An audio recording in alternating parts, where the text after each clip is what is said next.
kanina, nilapitan ako ni Pastor Luna ako mag-introduce sa picture natin ngayon. Kaya tawagin na po natin si Pastor Arnel para ipakilala sa atin. Yes! So, magandang umaga sa inyong lahat. Dapat magpasalamat talaga tayo sa Diyos dahil sa naging nakaraang bagyo na kung saan talagang maraming mga Pilipino nalubog sa baha. Maraming mga property, sasakyan, bahay, hanap buhay ang naapektuhan. Subalit, napakabuti ng Diyos sa atin dahil in-despair tayo ng Panginoon. Diba? Ligtas tayo ngayon, kaya tayo narito para magpupuri sa Kanya. Pwede ba ibigay natin yung pinakamataas na pagpupuri sa Diyos? Amen. Sabi mo, you are blessed kasi narito ka. God bless my girl. Pwede ba natin i-declare? Una sa lahat, nais ko pong i-welcome muna yung ating mga kapatid. Hopefully, hindi na natin sila maging bisita kasi maging part sila ng community natin. Welcome natin si Brother Lemuel at saka si Sister Irene at ang kanyang buong family. At kayo nga kayo, yan. Hindi po official. Okay, so thank you Lemuel and Irene. Kapatid po si Irene, ni Sister Faith. So si Faith na naman ang nag-invite sa kanyang kapatid. So the Lord bless us all. Pwede ba sabihin natin sa katabi natin, the Lord bless you. Sige, the Lord keep you. The Lord make His face shine on you. Ay, sorry guys. And be gracious. Can you hold my bag? Can you put it there? The Lord lift Set my up phone. His countenance on you. Set my phone. And give you peace. Pagpalain mo tayo ng Panginoon.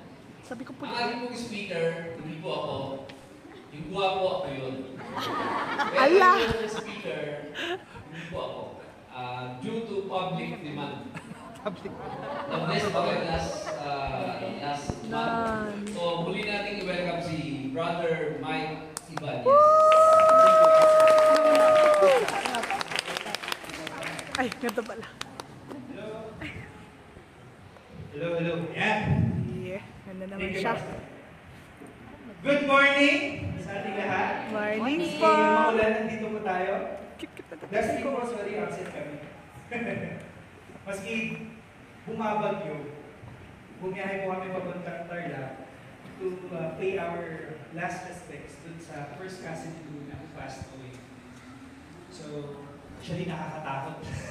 Friday ng hapon, bumiyahe kami, wala pang last 2 Fridays ago. Wala pang ulan dito sa Baguio. Sabi ko, di ba mami, okay lang yan. Pagdating natin sa Pangasinan, wala na yan. Sabi ko. Pagdating namin sa Pangasinan, doon pala yung malas. Yun pala, nagkamali ako doon. Hanggang dumating kami ng Concepcion, Tarlac, malakas yung ulan. So, I praise and thank God for the protection na binigay niya sa amin during sa biyahe namin yun. And Saturday, yun na, yung dante yun yung nalaglag na boulder sa Kenan Road. So sabi ko, try natin sa Kenan, makipagpanitero tayo. Pero nakakatakot ayaw niya. Pati Marcos, hindi rin kami dumaan ng Marcos Highway. So nag-Gillian Road kami. Umikot kami. Ulan na lang, dumiretso ako ng beach. Beach na naman, umuulan. Pero tapos naalala ko, nung mga bata kami, palaging may kwento about Kenan Road.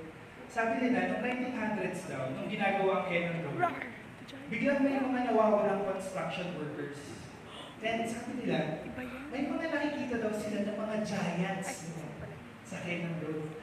Kaya nga merong Aran Cave. I-search nyo sa Google, it's a good place. Hindi pa ako nakapunta, bandang Cup 6 or Cup 7 yata yun.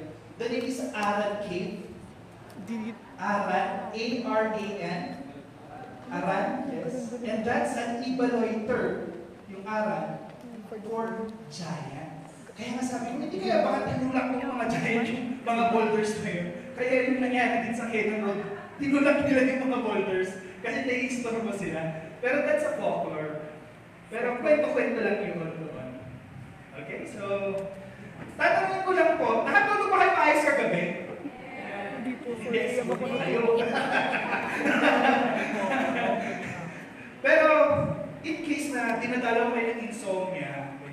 hindi kayo madalaw ng antok, may mga ritual ba kayong ginagawa? Ano yung mga ritual na ginagawa niyo? Gatas. Nagbabasa. Pastor, nagbabasa. Kami, may turo yung lola ko. Ibuhol mo daw yung tulo ng isang kumot mo. Ibuhol mo daw yung tulo. Tapos, matulog ka. Actually, sa akin nag-work. And ang nakakatuwa, pag sinecheck namin yung mga room ng mga anak namin, sinecheck namin yung kumot nila, may mga buhol din. At hindi lang isa, minsan apat. So, actually, hindi ko alam bakit may ganun, ano ba yun, ritual. Pero, ewan ko sa akin, nag-work. So, siguro kanya-kanya tayo ng ritual para dalawin ng antok. Alright, so last few weeks ago, we learned from the book of Esther about the regret when rage rules. Diba? Pagkalit ka, tapos gagawa ng desisyon, di ba ganito yun? We also learned about where's God.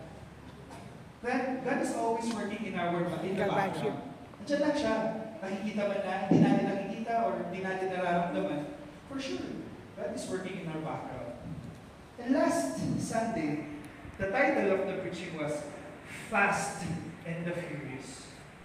And actually, may hanging question dito nung last week Ang question is a 72-hour fast sufficient for Esther? Alright? So, masasagot natin yan ngayon. So, the title of today's preaching is Sovereign. So, last week, nag-stop tayo sa chapter 4, verse 15 to 17. Ito yung inutusan ni Queen, or nag-reply si Queen Esther kay Mordecai, diba, para sabihin niya na, go, sabihan niyo yung mga Jew na nasa Susa para mag-fast 3 days, night and day.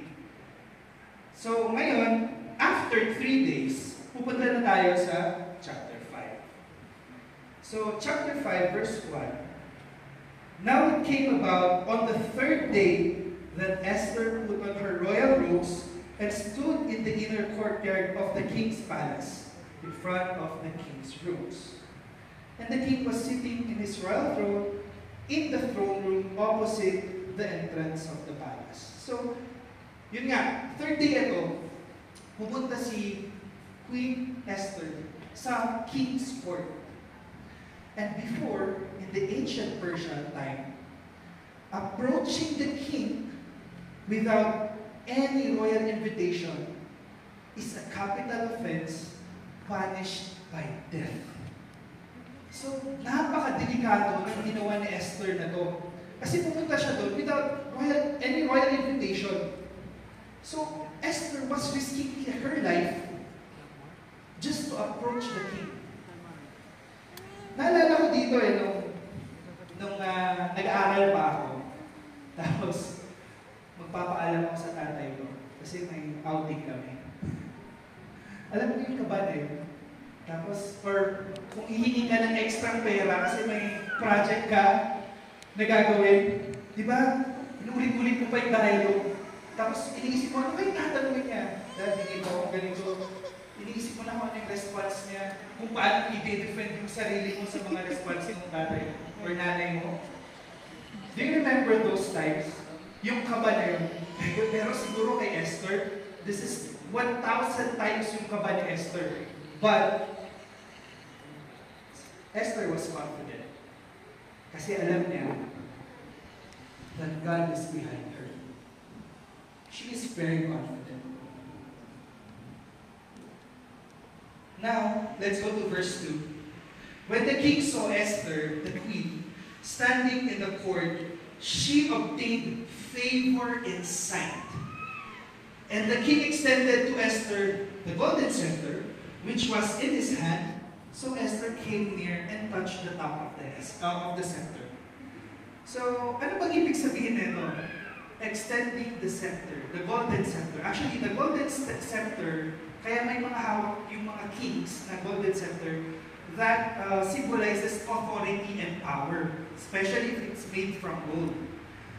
And extending, it was a sign of royal favor and granting the person permission to speak and present the request without fear of punishment.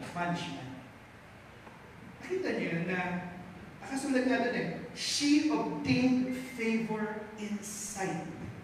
Unang tingin pa lang ng king na nakita niya andun si Queen Esther. Halika na dito, okay, nalapit ka. Is this dahil favored ng king si Queen Esther, or this was a reminder of God's providential care to Esther?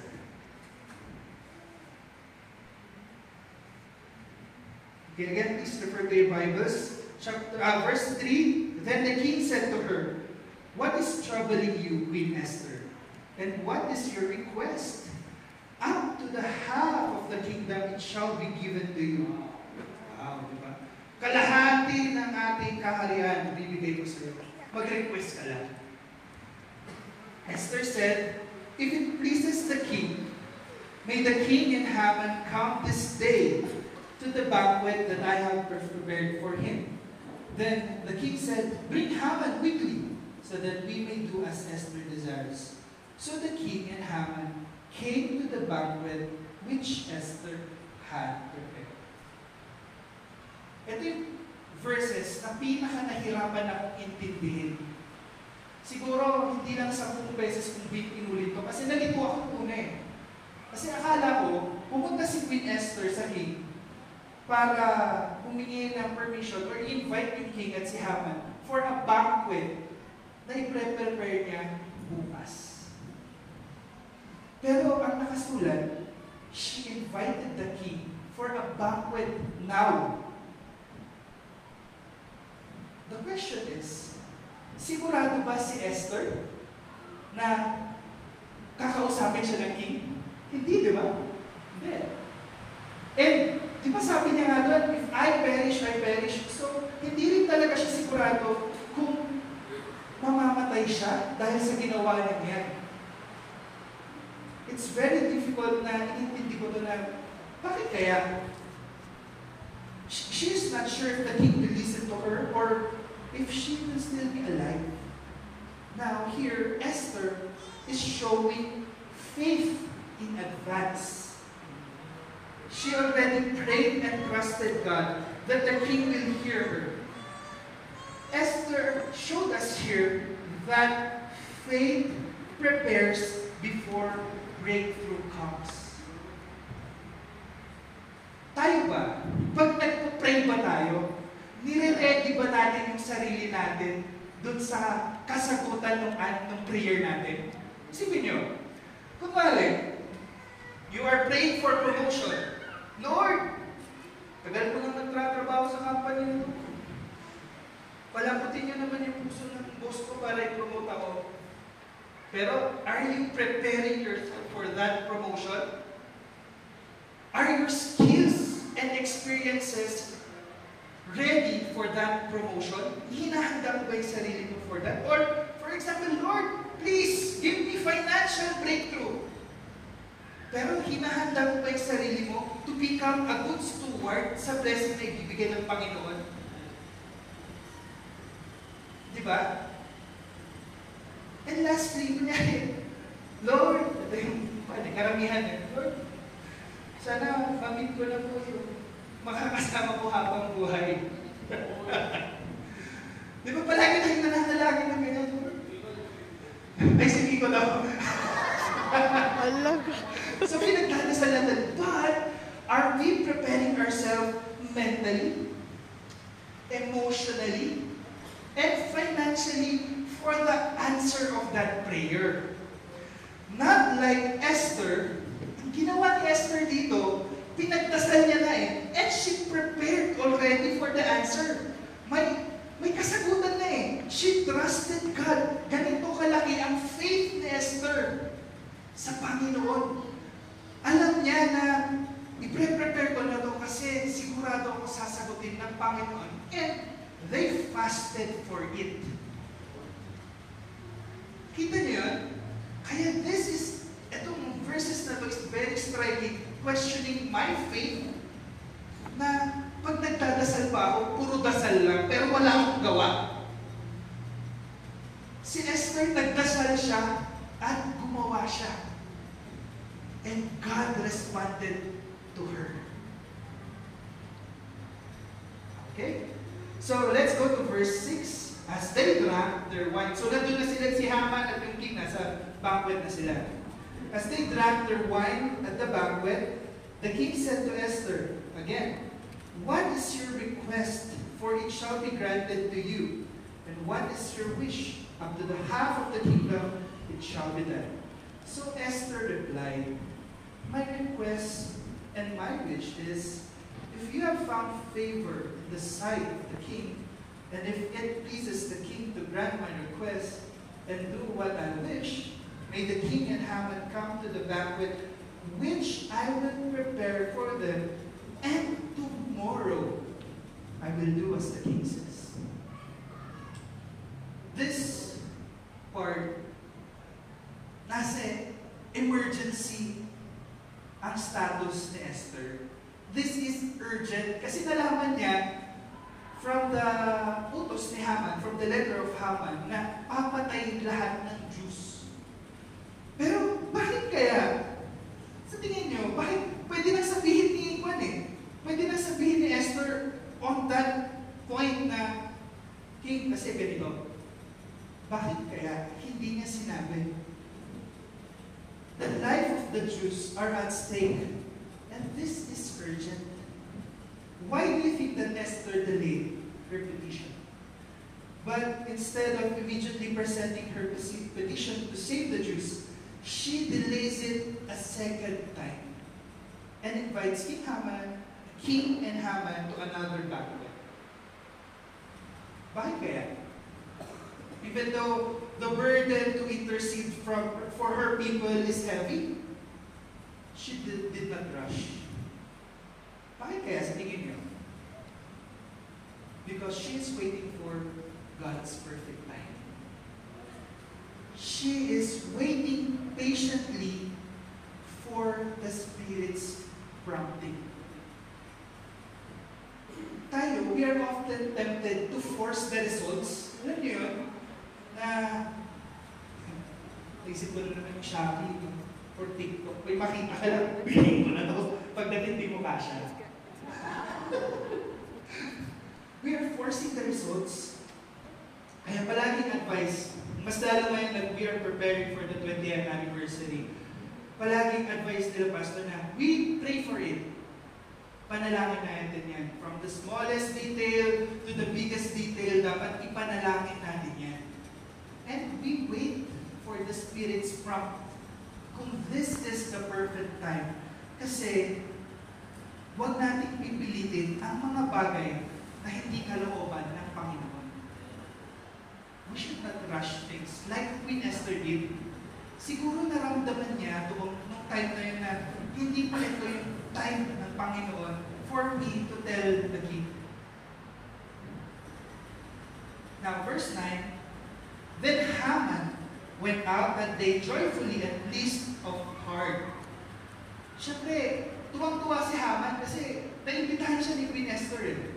But when Haman saw Mordecai at King's Gate, and that he did not stand, hindi tumayo si Mordecai, and did not tremble before him, Haman was filled with anger against Mordecai.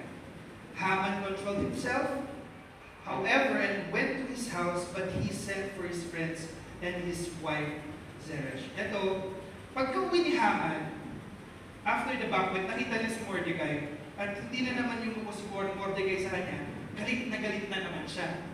Ngayon, umuwi siya, tinawag niya yung mga kaibigan niya, yung asawa niya, at nagmayabang siya doon. Pinagmayabang niya yung kayamanan niya, yung mga anak niya, kung how the king honors him, and how Queen Esther invited him. Siya lang at yung king. Kaya dito sobrang nagmamayabang si Haman dahil sa event na nangyari. Then, nakwento niya rin na si Mordecai ganito sa akin. Ngayon, itong asawa niya, Zeresh, his wife, verse 14, and his friends said to him, "Have a wooden gallows 50 cubits high made, and in the morning ask the king to have Mordecai hang on it. Then go joyfully with the king to the banquet, and the advice pleased Haman, so he had the wooden gallows made. Alam mo yung gallows? Napanood niyo yung Pirates of the Caribbean, yung pinagsasabitan sa mga pirata. Nga lang, this is 50 cubits high. That's 75 feet. Kasing taas nito, mas mataas pa dito. Ganyan kataas yung pinagawa ni Haman para makita ng tao na sasabit niya si Mordecai. That is how wicked Haman is.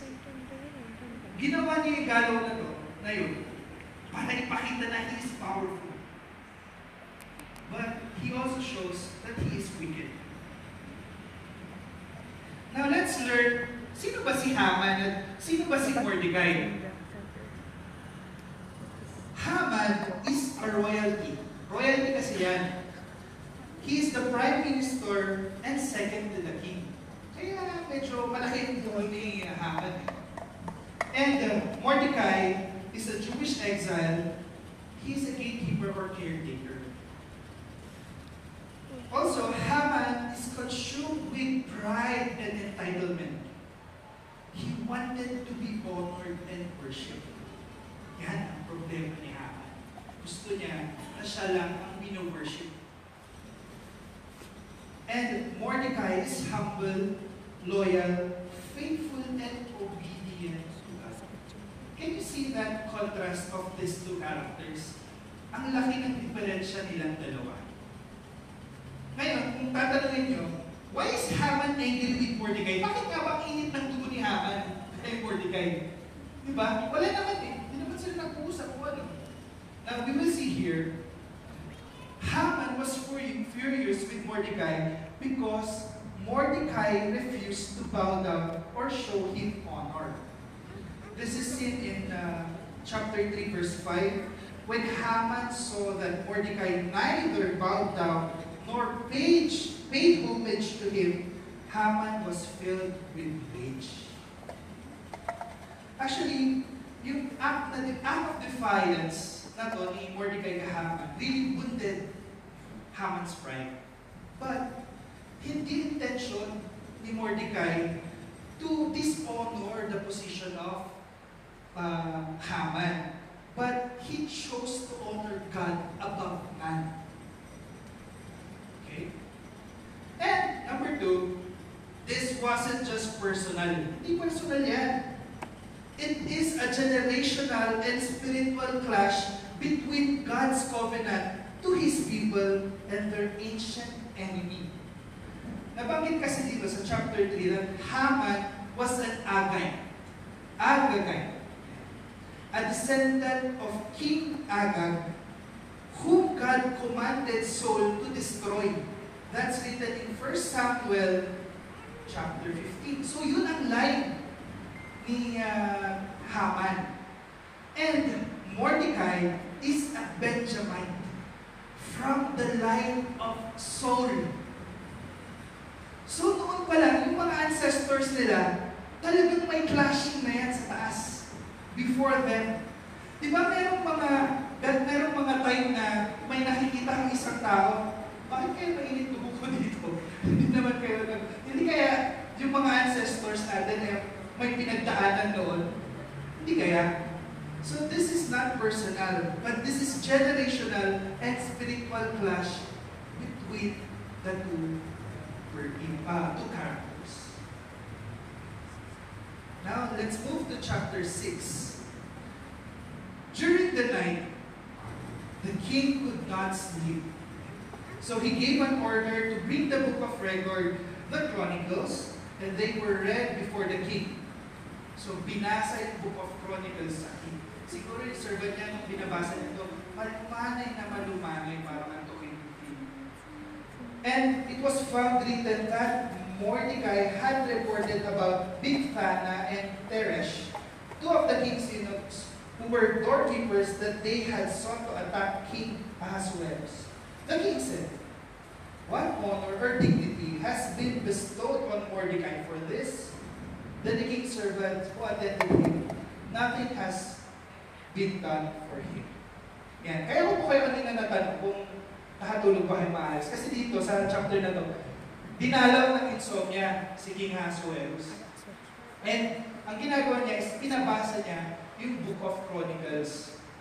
That's the Book of Record. At eksakto na naman na yung binasa niya is yung kwento ni Mordecai na napigilan niya yung assassination ng king ng dalawang eunuchs niya sa kanya. So, actually, yung Book of Chronicles, try nyo basahin yung first 2 chapter na curious ako. Tinry kong basahin. Tignan niyo yung Book of Chronicles, first 2 chapters.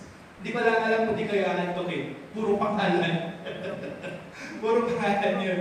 But dito, kay, tawag na to, kay King Ahasuerus, ang nabasa sa kanya was the loyalty of Mordecai.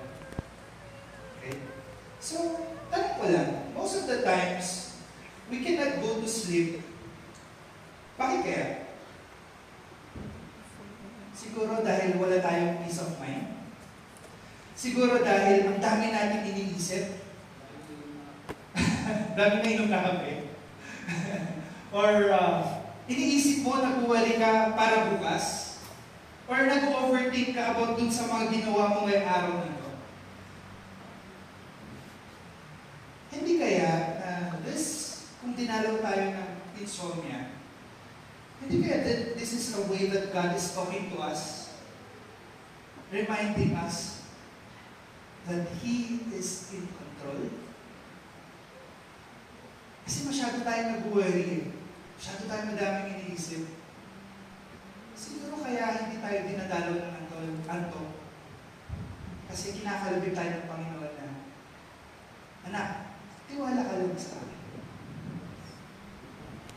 So, siguro, ang best talaga na gagawin natin pag hindi tayo dinadalaw ng antok, is hindi yung magtali ng dulo ng kumot.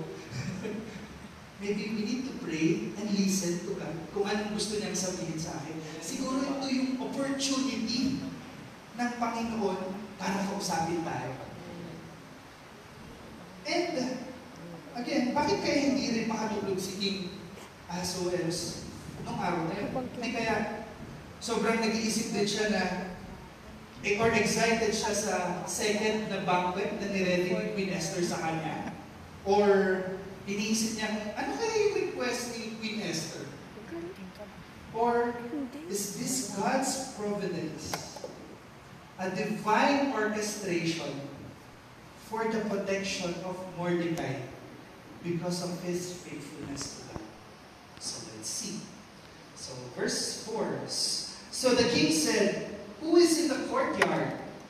Now Haman had just entered the outer courtyard of the king's palace in order to speak to the king about hanging Mordecai on the wooden gallows which he had prepared for him. Galing naman. Pagdating si Haman, nabasa na yung libro. At hihingin ni Haman yung ulo ni Mordecai.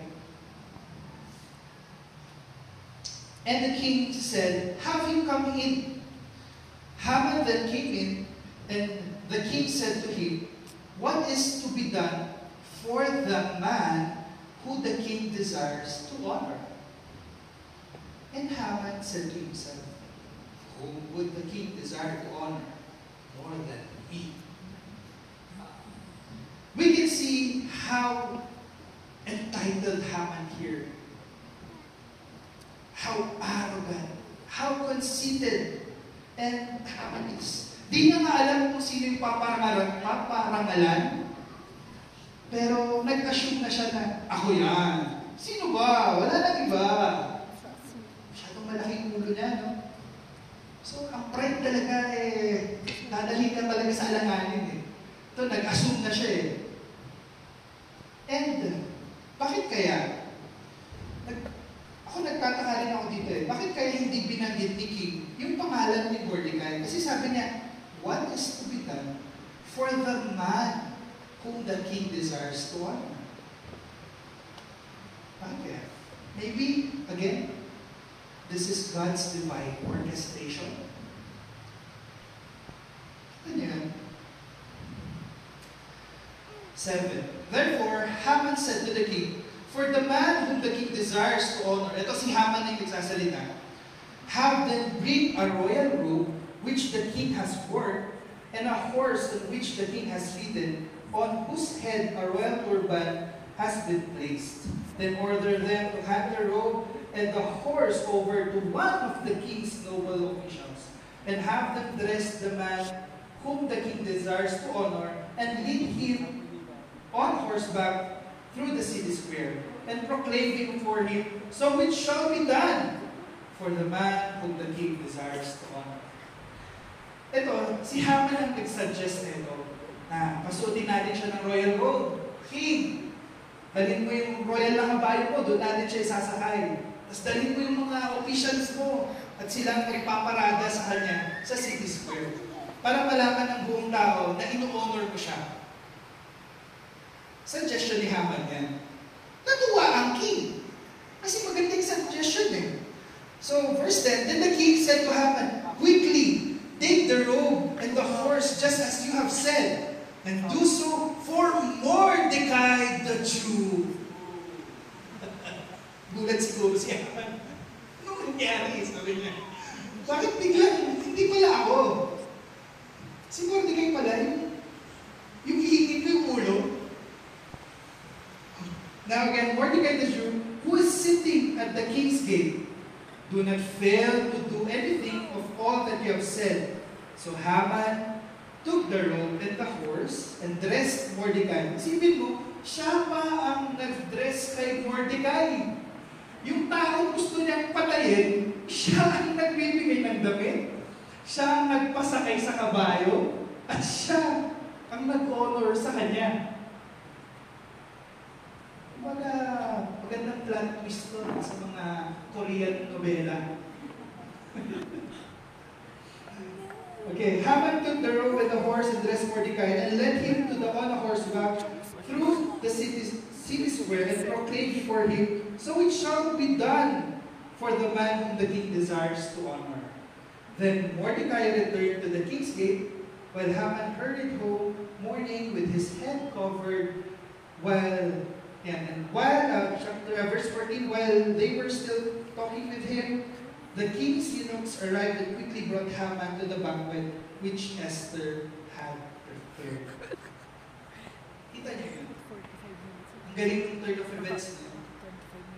We can see here how God is humbling Haman.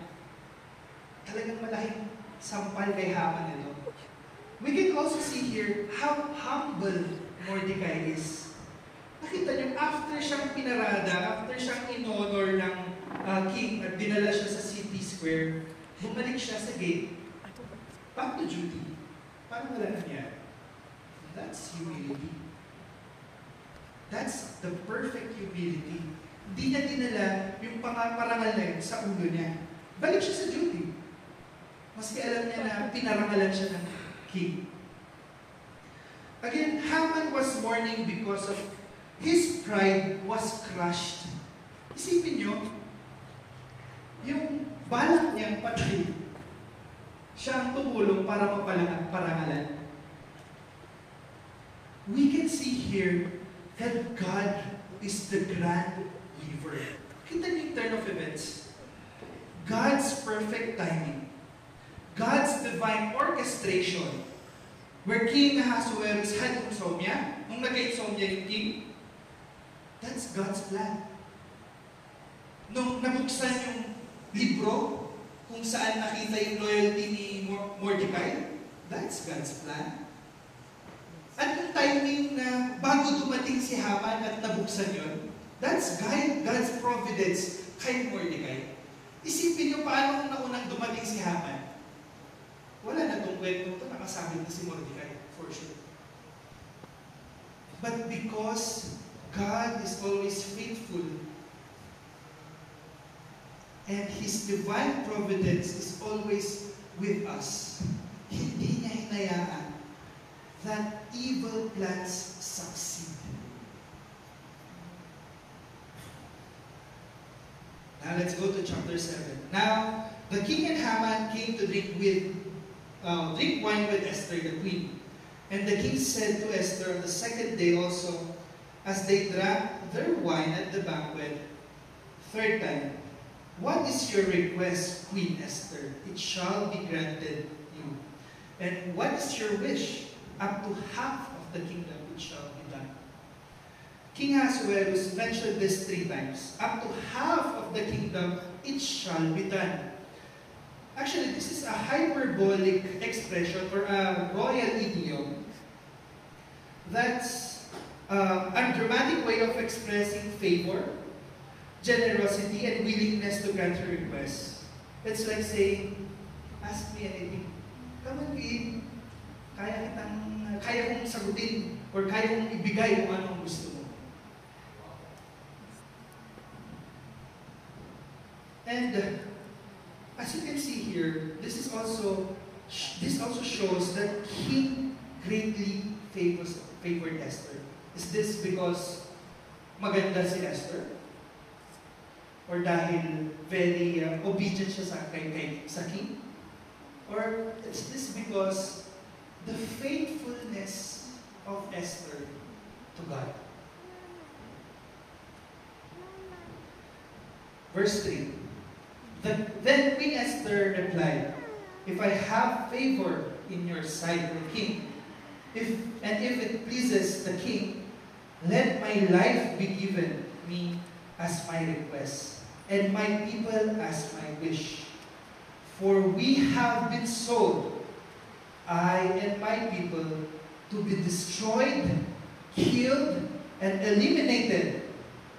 Now, if we had only been sold as slaves, men and women, I would have kept silent, because the distress would not be sufficient reason to burden the king.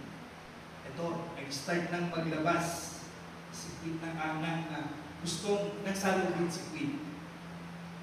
Then, King Ahasuerus asked Queen Esther, verse 5, who is he and where is he? Who would presume to do such a thing? And Esther said, a foe and an enemy is this wicked Haman. Then Haman became terrified before the king and queen. Grabe. Sabi siguro ni Haman, oh no, it's a trap. Tatakbo lang sila ng banquet na yun. Again, this is God's divine orchestration. It's God's move in the background. Now let's go to verse 7. Then the king got up in his anger from drinking wine and went into the palace garden. Siguro lumabas siya sa palace garden to call on the guards. But Haman stayed to beg for his life from Queen Esther. For he saw that harm had been determined against him by the king.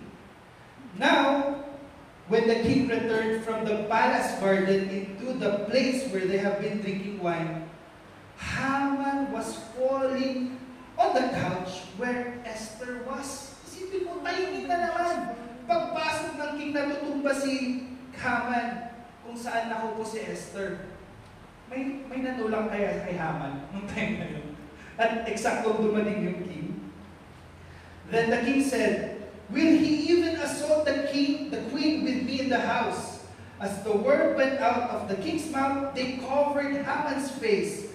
Then Harbona, one of the eunuchs who stood before the king, said, indeed, behold, the wooden gallows standing at Haman's house, 50 cubits high, which Haman made for Mordecai, who spoke good in behalf of the king. And the king said, hang him on it. So they hanged Haman on the wooden gallows, which he had prepared for Mordecai, and the king's anger subsided. All the events that happened here is in perfect synchronization.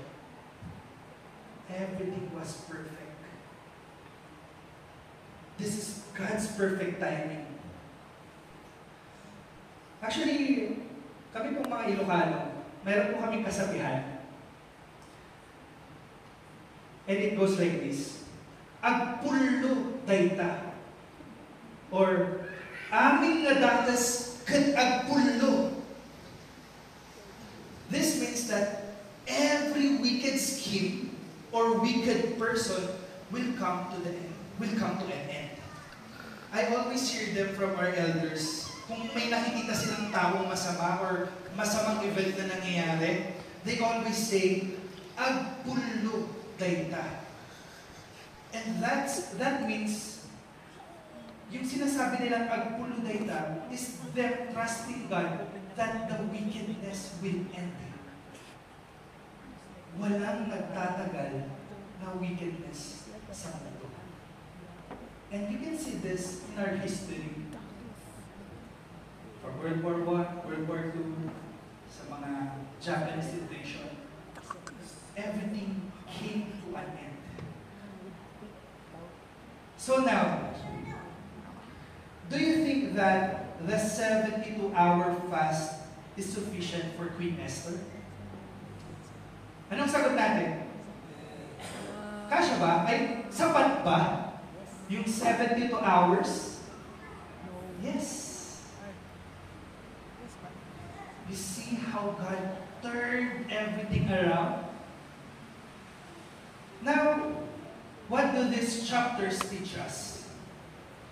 Number one, the prices of humility. Here, Mordecai was remembered. Mordecai was recognized. Mordecai was rewarded. And Mordecai was raised. Makikita sa chapter 8 na tinanggal ng king yung signet ring of Haman, ni Haman. Kasi yun yung tawag na to, yun yung isang symbol for position. Tinanggal ng king sa kamay ni Haman yun at binigay niya kay Mordecai. So as you can see here, while others are plotting for Mordecai's downfall, God is preparing the breakthrough. Ganyan din sa ating mga buhay. If some people are plotting or the enemy is plotting for our downfall, for sure, God is preparing for our breakthrough. The second thing that we learn from this is the pitfalls of pride. Here, we can see that Haman was humble. Diba? Parang sinampal siya. This is a disgrace. Napahiya siya. And again, Haman was humiliated. Haman was hunted. Sa tingin niyo, may peace of mind si Haman sa mga binabalak nito? Or, we can see here that the divine justice is hunting him. Kasi, because of his evil plans. And lastly, of course, Haman was hanged. The very trap that Haman set for his righteousness became his own end. You know, pride was Satan's original sin. He wasn't content with worshiping God. He wanted to be God. This is the ultimate pitfall. This is the ultimate pitfall of pride. Self-destruction. And of course, the third one, that God is sovereign.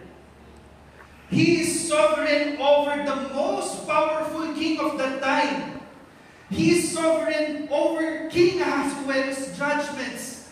Kung sino ang papapuran niya, kung ano ang lalabas sa bibig niya, God is sovereign about it. He is sovereign over time. It's His perfect time. He is sovereign over all the events. It is not coincidence. It is His divine provision or divine providence.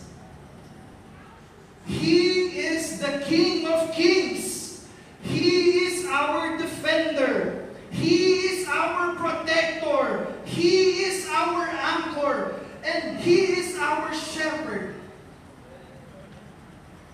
And remember, the gallows that Haman built that led to his death, ay parang ang cross na ginawa ng kalaban para sa kamatayan ni Jesus ay ang parehong cross na pumuksa sa kalaban, na pumuksa at pumatay sa ating kasalanan. The cross that led to the victory of Christ against the enemy and the victory of our lives. He is sovereign. Siya ang kataas-taasan. That is our King.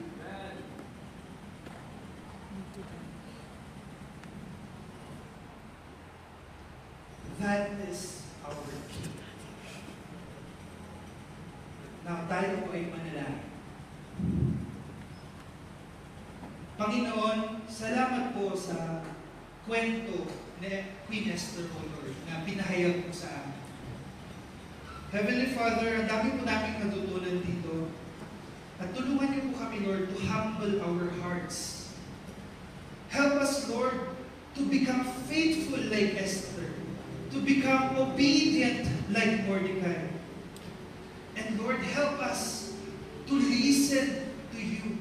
We know, Lord, that you are always working in the background, that you are always there taking care of us, that you are always there protecting us, O Lord. Thank you, Heavenly Father, for being our King, for being our defender. Salamat, Panginoon.